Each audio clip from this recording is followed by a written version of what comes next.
Say, I am JVN Kaushalya Chaudhary, Assistant Professor in the Department of Mathematics under the Faculty of Education and Methodology. आज हम discuss करने वाले हैं कि division algorithm क्या होता है, क्या इसके एप्लीकेशंस है, क्या इसका स्टेटमेंट होता है, इसको कैसे प्रूफ करते हैं। तो इसके लिए जैसे प्रीवियस क्लासेस में हमने पढ़ा था कि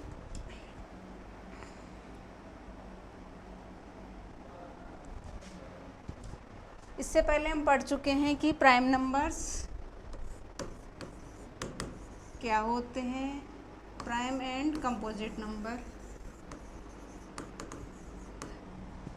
सबसे पहले हम स्टडी की थी prime and composite number. Prime numbers क्या होते हैं? प्राइम नंबर्स वो नंबर्स होते हैं जो खुद से डिवाइड होते हैं, और जो नंबर खुद के अलावा बहुत सारे अलग नंबर से डिवाइड होते हैं वो होते हैं कंपोजिट नंबर्स। तो उसके बाद हमने स्टडी की थी एलसीएम, इसके टाइप्स निकाले थे भाई कैसे कैसे इसको सोल्व करते हैं और इन दोनों में क्या डिफरेंस था। उसके बाद में हमने पढ़ा था एलसीएम। एलसीएम था लीस्ट कॉमन मल्टीपल।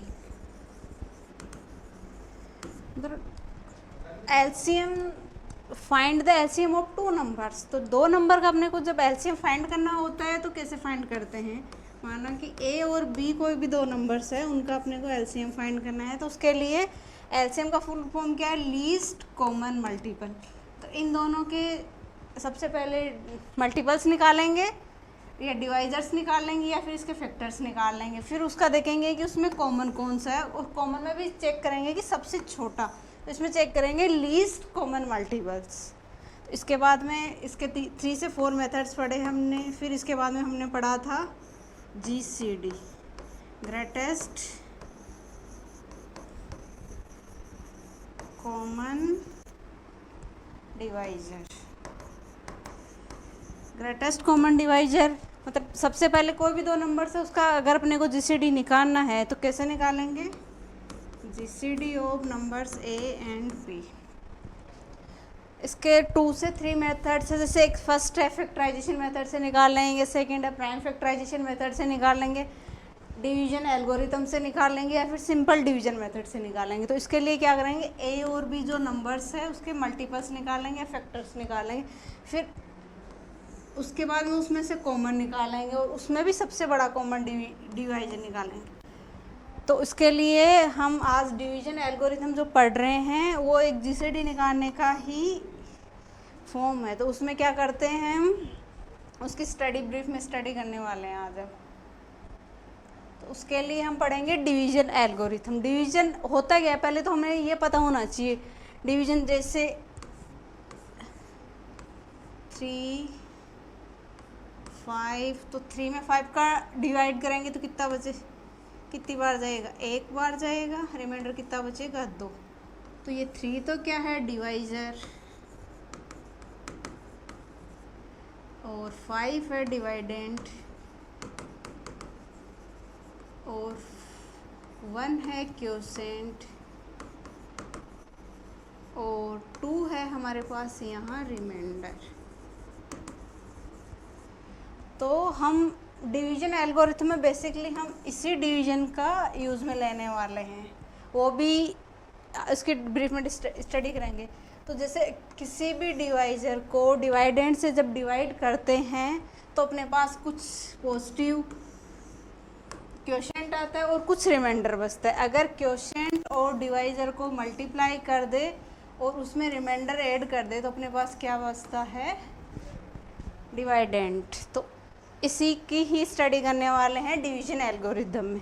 ये क्या कह रहे हैं कि when we divide a positive integer it means dividend by another positive integer divisor, we obtained a quotient and we multiply the quotient to the divisor and subtract from the dividend to obtain the remainder। मतलब ये कहना चाह रहे हैं कि divisor and quotient को जब multiply किया और इन दोनों को इसमें से डिवाइडेंड में से सब्ट्रैक्ट कर दिया तो अपने पास क्या बचेगा? रिमाइंडर बचेगा। तो दो नंबर का GCD निकालने के लिए हम डिवीजन एल्गोरिथम को काम में लेते हैं। तो उसके लिए हम इसकी स्टडी करते हैं कि इसका स्टेटमेंट क्या होगा। एक थ्योरम है, इसका स्टेटमेंट ये है कि माना कि A और B कोई भी दो इंटीजर्स है, और इसमें कि a 0 से बड़ा है, हम ये कह रहे हैं कि देन देयर एग्जिस्ट है integer q and r such that, इस प्रकार से हैं कि b is equal to a q plus r from r belongs to 0 to mod of a। मतलब जो रिमाइंडर होता है वो ऑलवेज पॉजिटिव होता है।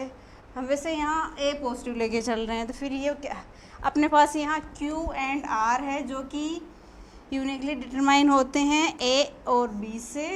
q is called the quotient and r is called the remainder of this equation when and we are a is divided by b।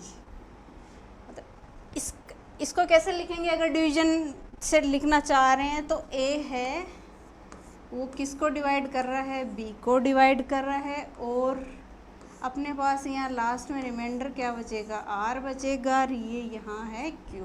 तो अब हमने अपनी सिंपलिसिटी के आधार पे q एंड r को क्या लिया है, q को क्वोशिएंट और r को रिमाइंडर लिया। a और b कोई भी दो इंटीजर्स हो सकते हैं, जिसमें से a हमने पॉजिटिव इंटीजर लिया है, q कुछ भी हो सकता है। तो इसका प्रूफ हम कैसे करेंगे, तो इसका प्रूफ हम करेंगे existence and uniqueness theorem of the GCD. क्योंकि हम जो ये वाला थ्योरम पढ़ रहे हैं वो दो इंटीजर्स का जीसीडी निकालने के लिए पढ़ रहे हैं, तो इसके लिए हम इसका प्रूफ भी ग्रेटेस्ट कॉमन डिवाइजर से करेंगे। तो इसके लिए हम क्या, सबसे पहले अब एग्जिस्टेंस एंड यूनिकनेस है, तो किसी भी थ्योरम को प्रूफ कैसे करते हैं। अब हमें एग्जिस्टेंस एंड यूनिकनेस, यूनिक का मतलब है कि वह एक ही होना चाहिए, इसके अलावा कोई दो नहीं होना चाहिए। तो इसके लिए हम क्या करेंगे कि L1 एंड L2 कोई दो ग्रेटेस्ट डिवाइजर्स है, जीसीडीज है, उनको डिफरेंट लेके चलेंगे, फिर लास्ट में हम दिखा देंगे कि दोनों के दोनों इक्वल है, कि L1 is equal to L2। तो ये तो यूनिकनेस हो गया। अब एग्जिस्टेंस के लिए कि हम ये दिखाएंगे कि इसमें कोई L है जो कि ग्रेटेस्ट कॉमन डिवाइजर है, वो कि क्या कर रहा है, एग्जिस्ट कर रहा है। तो इसको प्रूफ करने के लिए हम क्या मानेंगे, कोई एक सेट मानेंगे जो कि a और b दो इंटीजर्स है, उसका लीनियर कॉम्बिनेशन का सेट मानेंगे, फिर उसका मानेंगे कि l कोई जीसीडी होता है, फिर उसकी स्टडी करेंगे। तो इसके लिए हम existence of the division algorithm, तो सबसे पहले हमें क्या मानना है कि एक कोई सेट कंसीडर करना है। तो consider the set of positive integers, हम एक पॉजिटिव इंटीजर्स का सेट कंसीडर करते हैं, वो इस टाइप से हैं कि ax प्लस बी वाई उसमें एलिमेंट्स हो जाएंगे। वो किस टाइप से हैं, सच दैट सेट एस है, उसको इस टाइप से कंस्ट्रक्ट किया गया है कि ax प्लस बी वाई ए और बी कोई भी दो पॉजिटिव इंटीजर्स है, एंड x और y दो है कोई भी इंटीजर्स है, पॉजिटिव हो सकते हैं, नेगेटिव हो सकते हैं। तो ये क्या हो गया, लीनियर कॉम्बिनेशन हो गया। ये क्या है, एक लीनियर कॉम्बिनेशन है। तो इस सेट में जो एलिमेंट्स हो जाएंगे वो ax plus b y type के लीनियर कॉम्बिनेशंस के एलिमेंट्स हो जाएंगे। सबसे पहले हम ये स्टडी करेंगे कि जो ये सेट S है कि एम्प्टी है कि नॉन एम्प्टी है। सबसे पहले हमें ये चेक करना है कि S को एम्प्टी और नॉन एम्प्टी चेक करने के लिए हम क्या चेक कर सकते हैं कि a और b जो इंटीजर से लिए हैं उसमें से 0 पुट करके चेक करते हैं, क्योंकि 0 यही बना सकते हैं, a और b तो क्या है, प्रोडक्ट है, उसका उतना रोल नहीं है। तो उसके लिए हम क्या चेक करेंगे कि x और b जब दोनों y दोनों को 0 पुट करते हैं तो इसमें एक 0 एलिमेंट आ जाता है। तो दैट मीन्स S है वो नॉन एम्प्टी सेट है, मतलब एटलीस्ट S में एक एलिमेंट्स तो प्रेजेंट होगा, क्या होगा, 0। तो सेट को इस टाइप से डिनोट करते हैं और उसमें एक 0 प्रेजेंट, तो एटलीस्ट ये क्या हो गया, नॉन एम्प्टी हो गया। तो अब हम ये मानते हैं कि L है वो क्या है, इसका जीसीडी है, हम किसकी स्टडी कर रहे हैं, a और b टू नंबर्स की स्टडी कर रहे हैं, क्या है इसका जीसीडी है, उसको इस टाइप से डिनोट किया है हमने। फिर हम मान लेते हैं कि x naught and y naught two integers है, क्योंकि हमने जो सेट माना था S उसमें इंटीजर्स लिए थे x और y, तो x naught and y note भी क्या होंगे, तो इंटीजर्स ले लेंगे। तो इस टाइप से है इसका linear combination ax note plus by note. अब हमें ये शो करना है कि जो L है वो इन दोनों का जीसीडी है। तो उसके लिए हमें क्या शो करना होगा कि L है वो इसके लीनियर कॉम्बिनेशन को डिवाइड कर रहा है। अगर लीनियर कॉम्बिनेशन को डिवाइड कर रहा है तो ऑब्वियस सी बात है इनको भी डिवाइड करेगा। तो here I am letting L is equal to a x naught plus b y naught, तो एल है वो डिवाइड करेगा a and b because it is a linear combination of this, ये लीनियर कॉम्बिनेशन है एक। और अब हमने माना है कि एल डैश कोई दूसरा है कॉमन डिवाइजर है जो कि ए और बी का है। अब हमने क्या माना है कि एल डैश है कोई अनदर को लीनियर कॉम्बिनेशन है ए एक्स प्लस बी वाई का, मतलब कॉमन डिवाइजर है। और एक्स और वाई कहाँ से लिए जाएंगे, इंटीजर्स से। सॉरी, एल डैश है वो एक कॉमन डिवाइजर है किसका, ए और बी का।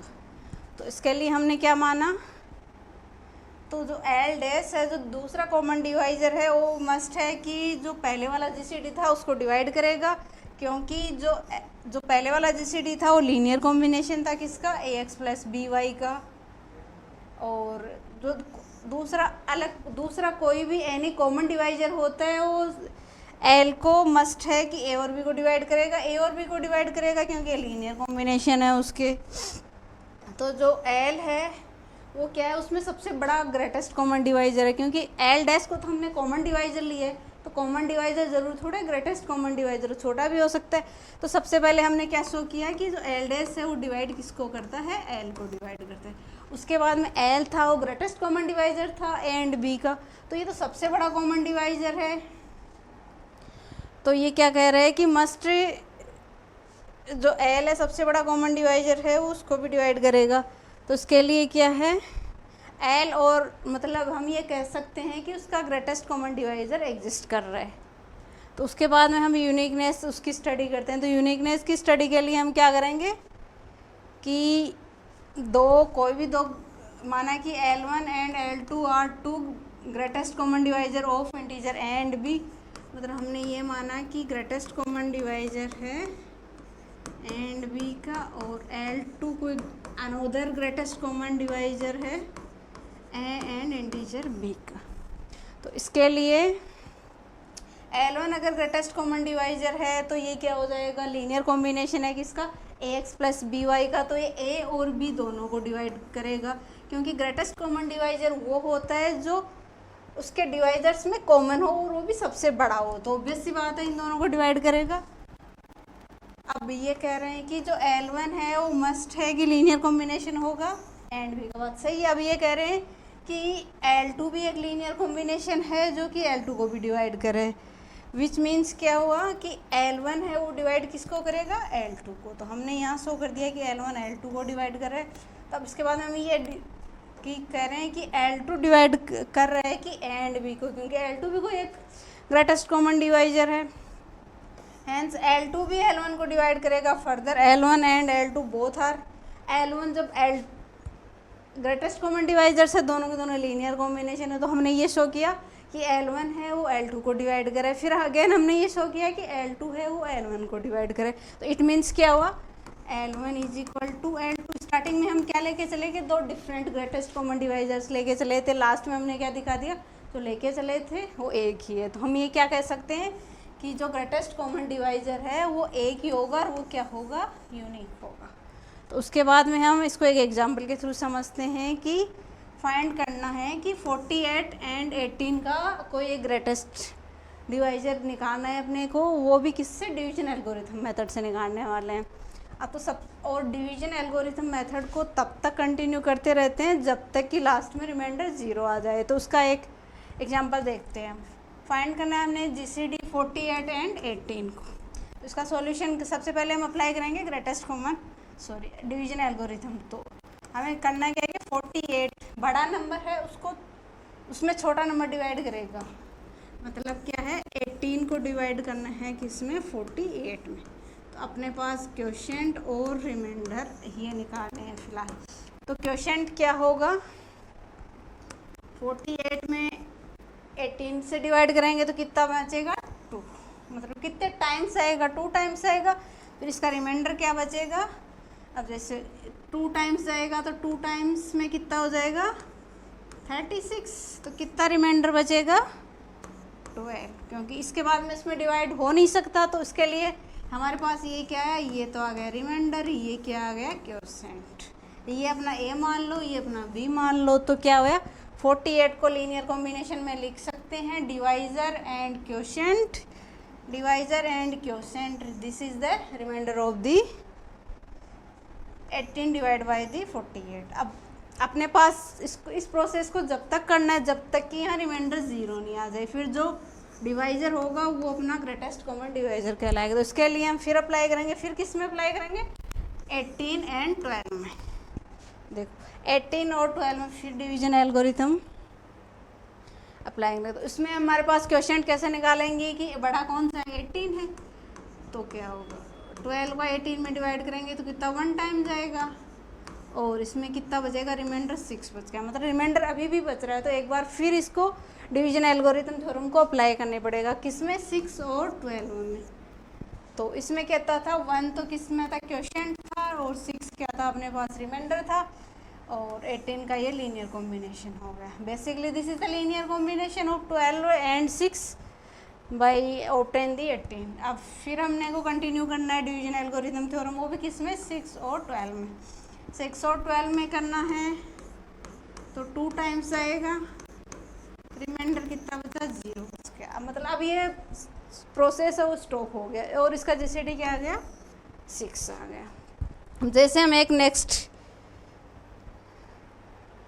तो इन दो सब, अभी ये क्या कह रहे हैं कि the process stops when the remainder is 0, the last non zero remainder is the GCD of this number, thus the GCD of 48 and 18 is 6। अब हम एक नेक्स्ट एग्जांपल से